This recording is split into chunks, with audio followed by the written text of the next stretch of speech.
Salut tout le monde, merci Gabin. Gabin c'est le fils à Nico, c'est le propriétaire de cette machine. C'est pour ça qu'on a les petits yeux sur la carreau. Et Homer à bord. Avant de parler de lui, on va vite parler de lui. On a roulé les deux ensemble en 2S, pour l'instant tranquille dans le pré. Comme dit, conditions métal idéales, conditions de terrain sympa, on a mis les rampes évidemment. On a fait des sauts équivalents à ce qu'on a fait avec le Pirate 3 ZD Racing. Évidemment, ces deux engins n'ont pas bronché. Ils sont un peu plus légers, ils étaient en 2S. Mais on les passera en 3S au prochain run et vous verrez que ça se passera de la même façon. On n'a toujours pas de traces d'usure sur les cardans de ce Rival MT. On voit qu'on s'en est servi, mais c'est pas amoché, c'est pas ovalisé encore. J'avais vraiment peur pour ces cardans au départ. J'avais l'impression que c'était la gamme phase 1 de chez Traxxas d'il y a 10-15 ans, mais en fait pour l'instant ça se tient bien malgré les roues à crampons qui ont vraiment pour l'instant aussi prouvé qu'elles ont un très bon grip partout et une bonne endurance, parce qu'on a aussi roulé, on est déjà passé sur le goudron avec aussi et tout. Et donc ça se passe bien. Il n'y a vraiment rien, mais absolument rien de déglingo sur ce petit Rival MT. Donc Mani il est content. Puis il va aller le remettre là. Comme ça, je le ferai pas tomber de la table pendant que je vous parle. Hop. Vous en faites pas, la carreau HLRC, 1€. Attention, le petit châssis qui arrive, grâce à un abonné évidemment. Ce petit 10TT, on y a mis des roues de LRP S10 Blast, ce sont des roues pas chères, chinoises. Je crois que j'ai payé 10 ou 12 euros, 15 euros les cartes, un truc comme ça. C'est pas d'excellente qualité. En 3S, j'y tenterai pas. Mais en 2S, franchement, là, on a un petit 60 en compteur. Alors, en 2S, il s'en est sorti à merveille. Même si la suspension semblait en statique un peu trop molle, sur le terrain en 2S, ça s'est avéré être excellent sur le type de terrain qu'on avait. Absolument rien, évidemment, n'a bronché. Le châssis est parfaitement droit. On l'a envoyé loin, haut et fort, dans sa mesure. Et ça s'est bien passé. Donc avant que vous puissiez le gagner en tombola, Mani va faire quelques packs avec. Voilà, tout simplement.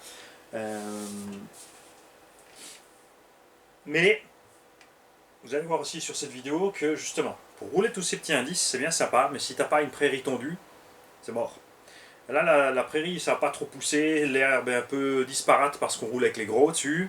Ça permet de préparer le terrain pour les petits. Mais si tu n'as que des petits, si la tondeuse vient pas de passer, en gros quand tu as passé la tondeuse, il te reste une semaine ou 15 jours pour rouler, après c'est mort. S'il ne repasse pas dans le mois, de toute façon c'est foutu aussi. Et ça c'est un peu ce qui est dommage avec ces engins là. C'est pour ça que perso, je roule plus souvent qu'une gamme au-dessus. Si tu as le terrain adéquat, et ben, c'est génial, tant mieux pour toi. Il y a évidemment plein d'endroits géographiques différents en France avec des terrains totalement différents. Entre le sud-ouest chez nous, il y a des paysages un peu plus montagneux. De toute façon, tu n'as pas trop d'herbe, tu as plus de mousse et il y a des coins vraiment superbes. Ici, par exemple, autour de chez moi, il n'y a rien de spécial pour faire du crawler, par exemple. Il y a des terrains super cabossés avec de la grosse caillasse où tu es à l'aise avec les 1.5 et les gros MT comme le X-Max surtout, parce que les 1.5 c'est vrai que tu as lamine le châssis, vous l'avez vu sur le Outcast vitesse, il est pas là, il est en garage, il a une patte cassée, à faute. Mais les X-Max ça va, c'est vrai qu'ils s'en sortent super, c'est pour ça qu'on les apprécie autant ces machines. Tous les autres on les lamine. Donc selon la saison, tu roules un peu plus sur ça, un peu plus sur ça, et ainsi de suite. Il y a une petite bémol à cet engin, puisqu'on les a pris pour les débutants quand même. Mais il y a un truc qui est un peu dommage, c'est l'accès au diff. Quand tu veux faire ton entretien, bon ça va, c'est au bas haut, c'est diffiable, t'es pas obligé de le faire trop régulièrement non plus, t'es pas obligé de démonter tous les 10 packs. Sauf bien sûr si tu roules en 3S et que tu as tout fait mouliner à faire ballonner, exploser tes pneus, là vaut mieux démonter. Mais dans une utilisation normale comme ce qu'on a fait là sur la prairie, franchement moi j'y passe 20-30 packs avant d'intervenir. Hein. Il y a des cales partout. Il y en a ici sur le triangle supérieur, il y en a deux sur le triangle inférieur. Et il faut démonter les vis du châssis, il faut démonter toute la partie avant de la cellule avec le pare-choc pour réussir à enlever ça. C'est un peu dommage. Au niveau de la place, dedans, c'est aussi un peu ric-rac, ça c'est dommage aussi. Tu vas me dire, oui, si je roule avec une 3S 2002, je peux mettre le vario là. Mais moi c'est pas ce que je voulais. Je voulais avoir le poids un peu devant quand même. Et vous allez voir sur les vidéos, vous l'avez déjà vu, l'assiette de vol est juste superbe. Il vole grande classe. Et je suis content comme ça. Les battements de suspension mis au maximum. Comme dit, dans certains cas, dans les virages, ça a posé des petits pièges de renversement. Ça t'arrive pas si tu es plus bas. N'oublie pas, par contre, si tu es plus bas, tes ressorts doivent être plus durs pour encaisser un choc d'où tu tombes de la même hauteur.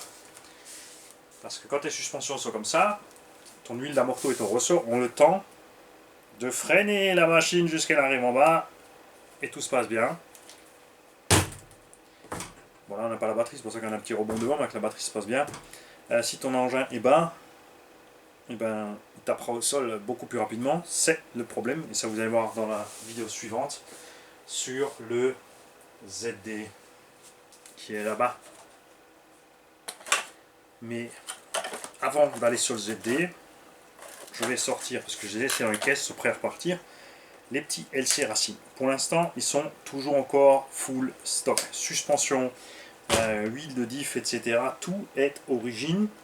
C'est vraiment suspension détendue, c'est vraiment diff light, mais évidemment pour eux, ce terrain herbeux, où là, ceux-là étaient vraiment super à l'aise, pour eux, ça devient déjà du plus gros tout-terrain, mais d'où le fait d'avoir utilisé des suspensions plus détendues, etc.